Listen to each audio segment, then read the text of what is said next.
The Selfish Giant. Long, long ago, there was an exquisite garden which not only had lively trees, but also had a collection of flowers that gave out a wonderful fragrance. The birds that used to regularly visit the garden sang the most melodious songs. It was truly a lovely garden.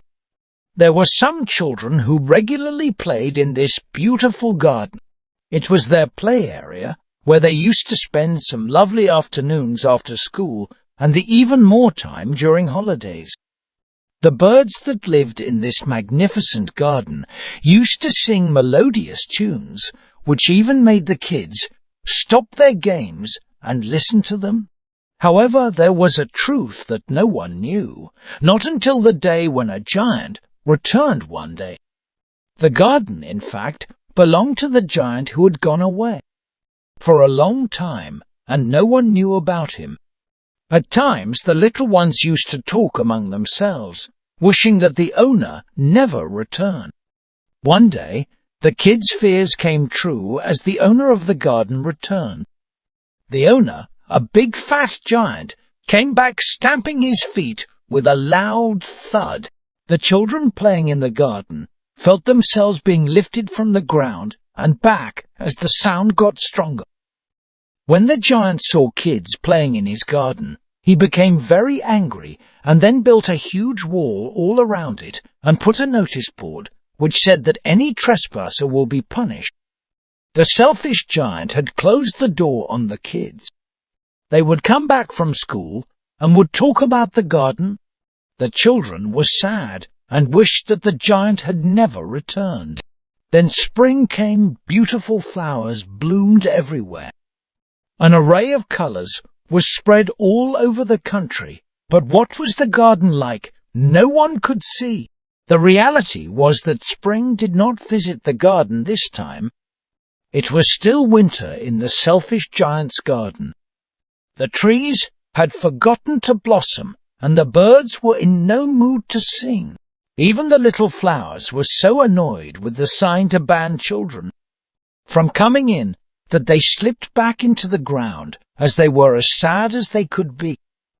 The only ones who were happy were Snow and Frost. Having the whole space to them, both were happy to be up in spring. They thought that spring had overlooked this garden and considered themselves as the undisputed master of the now frozen garden. The snow had painted everything white, and the frost had turned all the trees silver. Both rulers of this white world now invited the north wind, who came roaring in furs and moaned over the garden day in and day out. He roared so much that he blew all the chimney pots down. And if this was not enough, one day the north wind had an idea. Since we are having so much fun here, is it not a good idea that we invite hail? Then came hail, dressed in grey with icy cold breaths. Every day for hours, it rattled on the roof of the castle, until most of the slates on the roof were broken.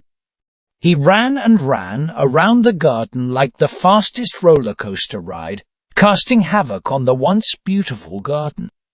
One day the giant heard lovely music while lying on his bed.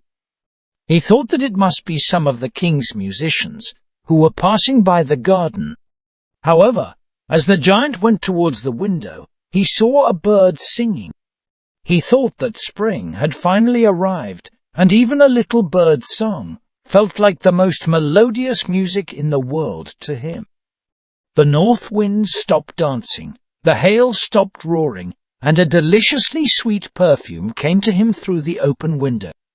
The giant jumped out of his bed and looked out of the window, but what did he see? He saw the most beautiful sight. A few children had come in through a small hole in the garden's wall. The children were on every tree. The trees were happy that they covered themselves with flowers. The grass was happy, and so were the flowers. Each one of them was waiting for the kids to come back, and here they were laughing with glee at the sight of innocent children playing around the garden. The birds tweeted as they had never done before. However, in a corner of the garden, there was a little boy who could not reach the branches of a tree.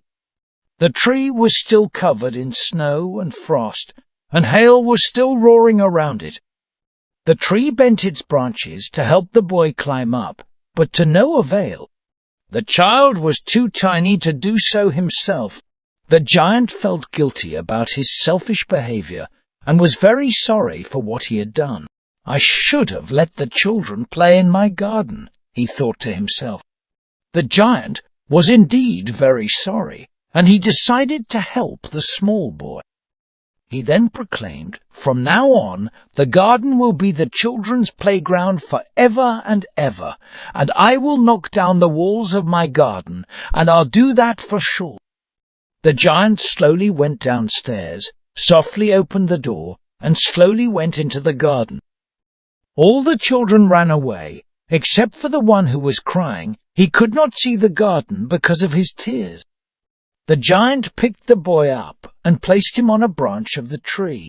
The flowers and birds came back, and so did the other children, when they saw the giant being kind to the boy. The boy hugged the giant and kissed him.